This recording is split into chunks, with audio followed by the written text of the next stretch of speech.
ज्यादा दुख की बात यह है कि जिनकी बदौलत से संसद में दलित वर्ग के सांसद पहुंचे हैं, मेंबर पार्लियामेंट पहुंचे हैं, वो भी अपनी अपनी पार्टियों के आकाओं को खुश करने के लिए दलित उत्पीड़न के मुद्दों पर अधिकांश चुप ही बैठे हैं।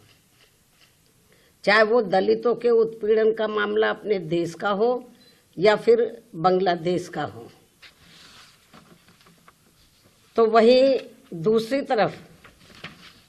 दूसरी तरफ पड़ोसी देश बांग्लादेश में हिंदू जो बड़ी संख्या में जुर्म जाति के वहाँ शिकार हो रहे हैं, उसमें अधिकांश संख्या उन दलितों की है, उन वीकर सेक्शन के लोगों की है, कमजोर तबके के लोगों की है, खासकर दलितों की है, जिनकी भारत देश में बहुलता होते हुए भी बंटवारे में जबरन उनको बाबा साहब डॉक्टर भीमराव अंबेडकर को संविधान सभा में चुनकर भेजने की सजा के तौर पर पाकिस्तान को दे दिया गया था।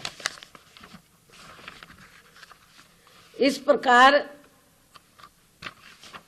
बाबा साहब डॉक्टर भीमराव अंबेडकर संविधान सभा में बंगाल के जिस जैसोर खुलना क्षेत्र से चुनकर आए, तो उसे हिंदू बाहुल्य क्षेत्र होने के बावजूद भी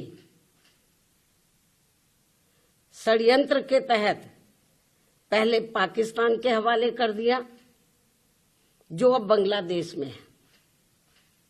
वो क्षेत्र अब बांग्लादेश में है, और जिस क्षेत्र को पहले पाकिस्तान के हवाले कर दिया था, जो अब बांग्लादेश में है, तो हिंदुओं में भी अधिकांश संख्या वहां वीकर सेक्शन की थी, जिससे फिर बाबा साहब डॉक्टर भीमराव अंबेडकर वहां से इस्तीफा देकर भारत वापस आ गए बांग्लादेश से। और ये सब जातिवादी खेल कांग्रेस पार्टी का था। और अब जब वहां इनका शोषण हो रहा है, तो विपक्ष की ये मुख्य पार्टी इस पर चुप है, कांग्रेस पार्टी चुप है। और अब वह केवल मुस्लिम वोट के लिए संभल चिल्ला रही है। इस मामले में कांग्रेस, सपा व इनके समर्थक दल एक ही थाली के चट्टे बट्टे हैं।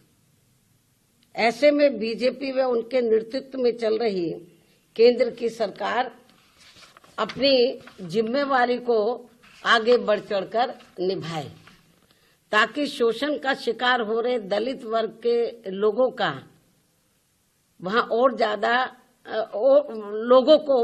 ज्यादा शिकार ना होना पड़े, जिनकी तादाद वहां बहुत ज्यादा है। या फिर कांग्रेस की इस गलती का, जो अब वहां दलितों को नुकसान उठाना पड़ रहा है, तो उन्हें वहां की सरकार से बातचीत करके भारत में वापस लाया जाए।